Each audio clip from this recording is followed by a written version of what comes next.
Now that you're inherited real estate in California, are you about to get a big property tax bill? Prop 19 in the state of California changed the way that property taxes are handled upon inheriting property. We're going to explain which properties get a property tax increase, and we'll explain one that may not. Make sure you stick around to the end, where we're going to run through actual calculations on inheriting a primary residence and what the property tax bill will be. And we found a lot of misinformation out there on this calculation. Hey there, Christian Walsh, real estate agent with Wire Associates. We've been helping buyers and sellers make the best decisions during these crazy days, and we are here to talk about the second big part of Prop 19. We've already released other content on Prop 19 and the fact that it allows folks to carry over their property tax basis now 3 times when they sell and buy another property anywhere in the state of California. We have plenty of content on that. This is the lesser known part that was also included in the bill,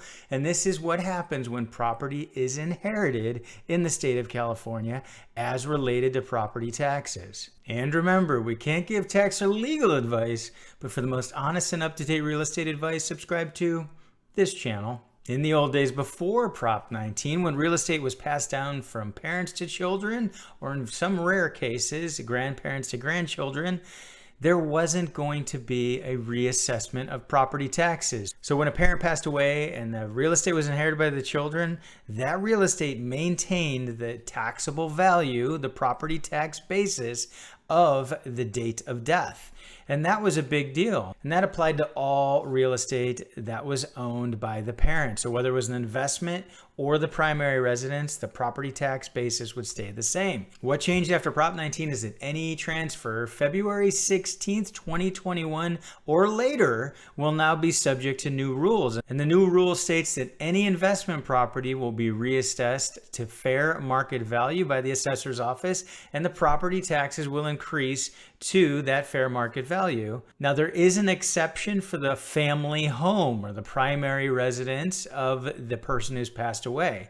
So if this home had been the primary residence of the parent and the parent had filed either the homeowner's exemption or the disabled veterans exemption, the child could potentially avoid a huge reassessment in property tax value. Now with Prop 19, there's an extra $1 million allowance. And we're going to show you at the end of this video how to calculate that. Within 1 year of passing, the child must move into the home and make it their primary residence. Now, if there are multiple children that receive the home, only one of the children has to move in. Once there, they have to fill out 2 forms. One is either the homeowner's exemption or disabled vet's exemption form, and that must happen within a year. The other form is the intergenerational transfer exclusion claim form. You have up to 3 years to file that form in order to receive the benefits of Prop 19. And both of these will be found at the local county assessor's office.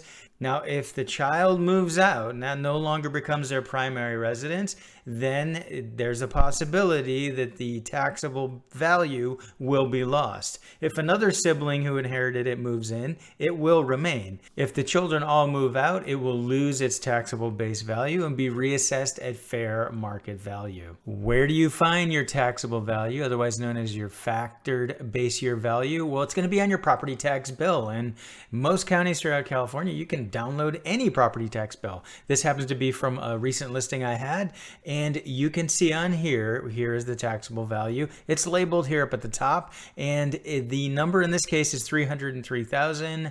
And what this number is this is a combination of the land, the value of the land, and the taxable value of the improvements put together, and that is where they get the taxable value for the purposes of calculating the property taxes. We're going to use this as a real life example. You'll also see the property tax percentage on this bill, and that is the number when you multiply the taxable value by the property tax number. That's how you get your property taxes for the year. So here's a real world example of calculating taxes after inheritance. Boy, do I love being in front of a whiteboard. Let's run through the numbers. So we just pulled these off of the property tax bill. So we have the tax rate here, and we have the taxable value is $303,000. I rounded to 300. I hope you're okay with that. that just to make it a little easier for numbers. The $1 million is the allowance that's given by the Board of Equalization. It's built into the legislation. And I have a little asterisk by it because this number is going to be adjusted. So starting in 2023, the Board of Equalization will adjust this on an annual basis. Theoretically, it's going to go up based on what's going on with property values. So what do we do with these numbers we have here? What we're going to do is we're going to add the taxable value and the allowance together. So that is going to give us the number that we're going to use to figure out whether property taxes are going to be due. And here's where the relevance is in this number.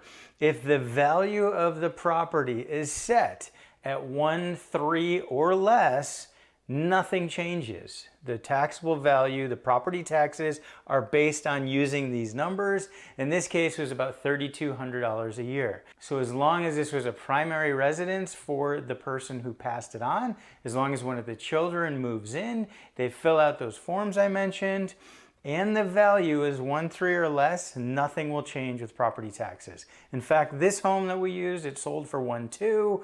Doesn't have to sell, but if the assessor would have reassessed it at 1.2, property taxes would have stayed the same. So here's what changes if the value exceeds this number. So let's go ahead and say it was reassessed for 1.5. So now the value of the property is 1.5. What do? Run to the hills, escape? We've got to do math. It's not that hard. What you're going to do is you're going to do the difference between these numbers. So 1.5 minus the 1.3, and we get a $200,000 difference. Okay? So we take this $200,000 and we add it to the $300,000. And this is what I found online that a lot of sites were not doing correctly. These are the two numbers that get added together. So that would be 500,000. This number is the new taxable value for the home, which means the taxes work out to about $5,100.